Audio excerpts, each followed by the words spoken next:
Continuando, pessoal,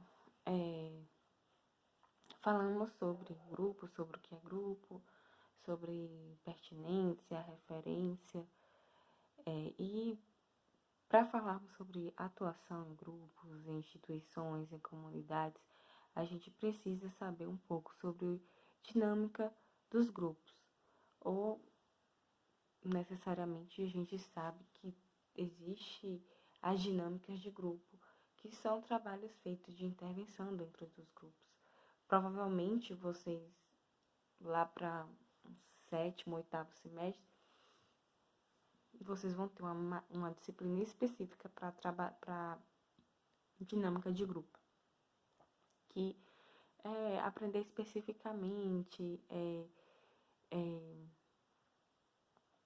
sobre o tipo de grupo, sobre quais são os papéis dentro do grupo. Aí vocês vão aprender as dinâmicas específicas para determinados tipos de intervenções. Aqui a gente vai falar um pouco sobre dinâmica de grupo, falar sobre essa movimentação dentro do grupo, o que é que tem, mas vai existir um momento durante o curso que vocês vão aprofundar muito mais esse dispositivo que é a análise da dinâmica dos grupos, e bem como também colocar em prática intervenções de dinâmica de grupo. Eu projetei isso porque, como a gente já está falando sobre grupo, a gente está falando sobre psicologia social, e a psicologia social geralmente ela trabalha com grupos, né? Então eu trouxe para vocês entenderem por quê. Durante a disciplina a gente falou sobre grupo, como nós nos constituímos socialmente, como um grupo se forma, o que são as relações sociais do grupo, o que a linguagem tem influência, como se deu a psicologia social, que a gente viu que foi justamente desde o início, estudando grupo, foi através da psicologia de massas, que já estudava os grupos. A gente viu Kurt Lewin, que foi um dos grandes teóricos que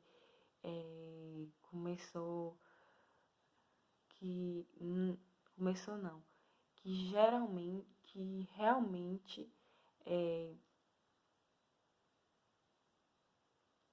trouxe um olhar para a psicologia social levado para os grupos no sentido de interpretar, de intervir, de ter o olhar da funcionalidade dos grupos. Então, a gente vê que todo grupo ele é dinâmico, porque tem pessoas diferentes, de formas diferentes.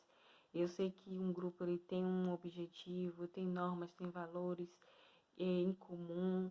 Você precisa estar de acordo com isso, mas tem pessoas diferentes atuando no grupo, então ele é dinâmico.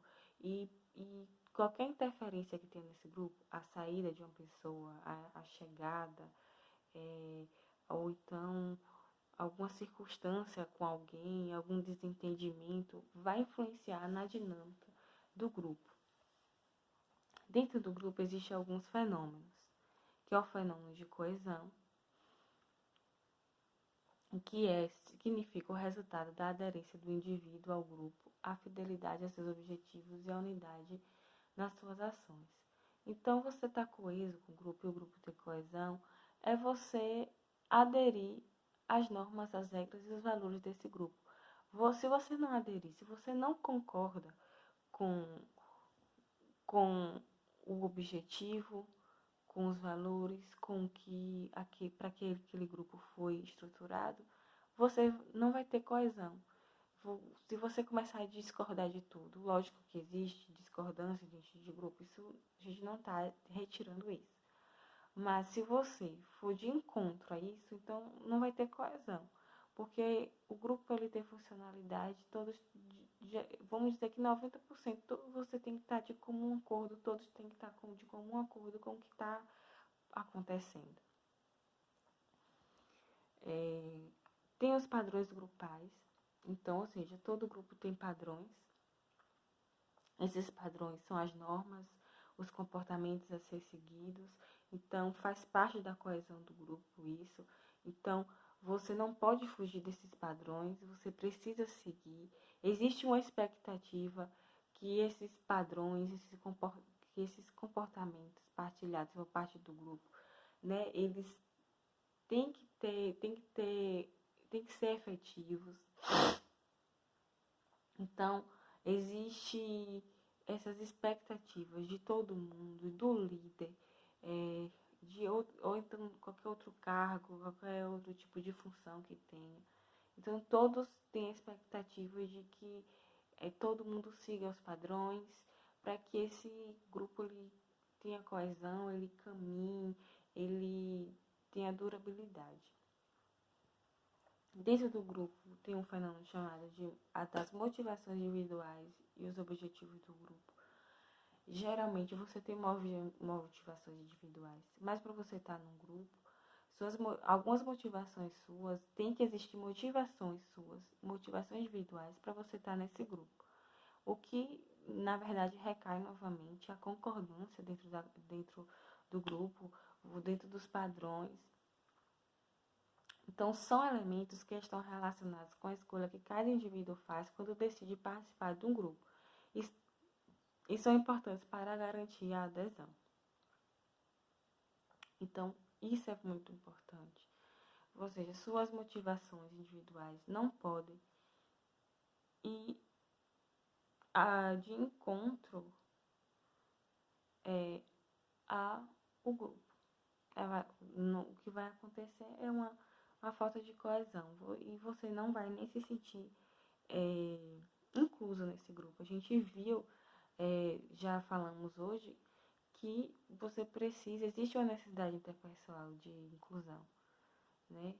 De afeição, de controle dentro do grupo. E tem a liderança.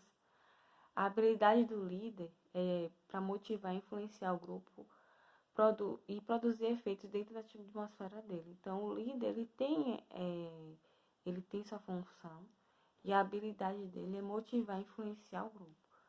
Geralmente no que o grupo tem como objetivo, tem como regras, tem como normas, e influenciar ele também. Então, muitas vezes dentro de um grupo pode ser um líder mais democrático, mais autoritário, mais relaxado. Isso vai depender muito de quem é o líder, quem são as pessoas, como foi que estruturou o grupo, a funcionalidade desse grupo. Um dos teóricos que hoje se usa para fazer análise grupal e intervenção grupal é chamado de Pichon-Rivière, que foi um psiquiatra que também estudou grupos. Ele desenvolveu uma abordagem que resultou nos chamados grupos operativos. E dentro do grupo operativo, Pichon vai pontuar duas coisas, que é a tarefa.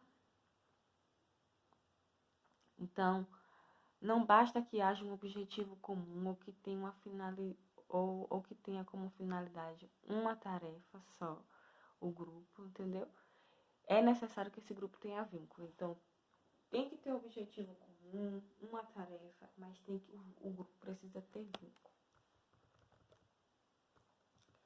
Então, a gente tem como exemplo, por exemplo, quando você vai para o cinema assistir um determinado filme, todos ali estão com um objetivo comum, assistir determinado filme, lançou determinado filme. Mas as pessoas que estão naquela sala para assistir o filme não têm vínculo. Não há uma vinculação. Provavelmente você pode ir com um amigo, pode ir com sua mãe, mas que você tem um vínculo afetivo. Mas, como está se tratando do grupo, daquele grupo inteiro dentro daquela sala, então não existe um vínculo. Existe só o objetivo, a tarefa a cumprir, que é assistir o filme. Mas para Pichon, dentro dos grupos operativos, é necessário existir os dois. Então, o vínculo é a maneira particular pela qual cada indivíduo se relaciona com o outro e com os outros. Então, é a particularidade do relacionamento, criando uma estrutura particular a cada caso e a cada momento. É assim uma estrutura dinâmica movida por motivações psicológicas que regem todas as relações humanas. Identificamos se o vínculo foi estabelecido quando, em 3 pontos, somos internalizados pelo outro e a internalizamos também. Internalização, internaliza quem é essa pessoa, suas características, ela me internaliza. Daí eu passo para outro ponto, que é a representação interna. Então, tem uma representação, as pessoas desse grupo, esse grupo para mim. E também quando a indiferença, o esquecimento deixa de existir na relação e passamos a pensar, a falar, a nos referir, a lembrar, a nos identificar, a refletir, a nos interessar, a nos complementar, a nos irritar, a competir, a discordar, a invejar, a admirar, a sonhar com o outro, com o grupo. Então, tudo isso vai existir dentro do grupo, com o grupo, pelo grupo, em relação ao grupo. A tarefa, outro princípio organizador do grupo, é um conceito que diz respeito ao modo pelo qual cada integrante do grupo interage a partir das suas próprias necessidades. Então, a tarefa também é importante, é o objetivo a ser seguido. Cada integrante do grupo vai se mover em relação a essa tarefa a partir também das suas próprias necessidades. Então, dentro de um grupo de trabalho, tem uma tarefa a ser cumprida. E os integrantes, ele vai se mover segundo suas obrigações, sua funcionalidade, suas próprias necessidades também.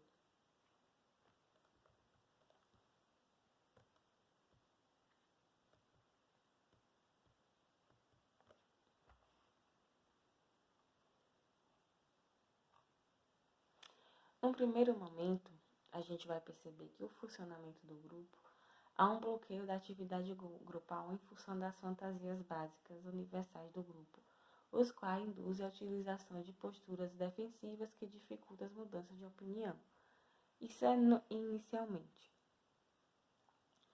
E inicialmente isso vai ocorrer dentro de um grupo, porque tem fantasia, tem expectativas, e geralmente isso acaba influenciando dentro da organização grupal.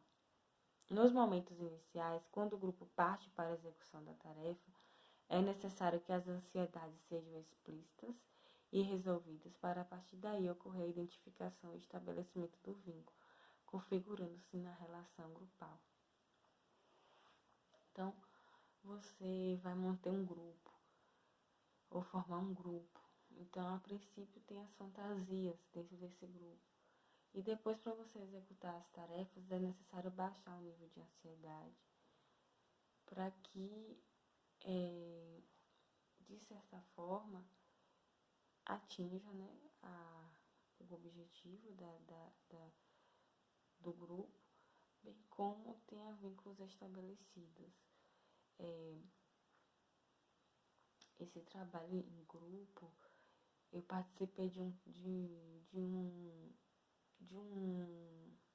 momento grupal, logo quando eu tive essa matéria de psicologia social na faculdade, que é um psicólogo que ele trabalha com essa teoria de Pichon. Então, convidou vários alunos de psicologia e a gente foi para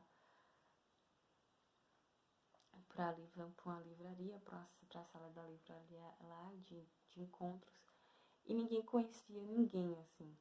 Então, a princípio, teve esse processo dessas fantasias, porque você vai e você meio que cria expectativa e fantasia de como vai ser tudo. Mas foi interessante esse trabalho de necessário de expor as ansiedades para criar esse vínculo. Então, quando a gente vê isso na prática, a gente vê nitidamente a necessidade, né? Que de quanto também é importante a gente pôr isso em prática onde a gente trabalha como grupo ou quando a gente é chamado a fazer uma intervenção grupal.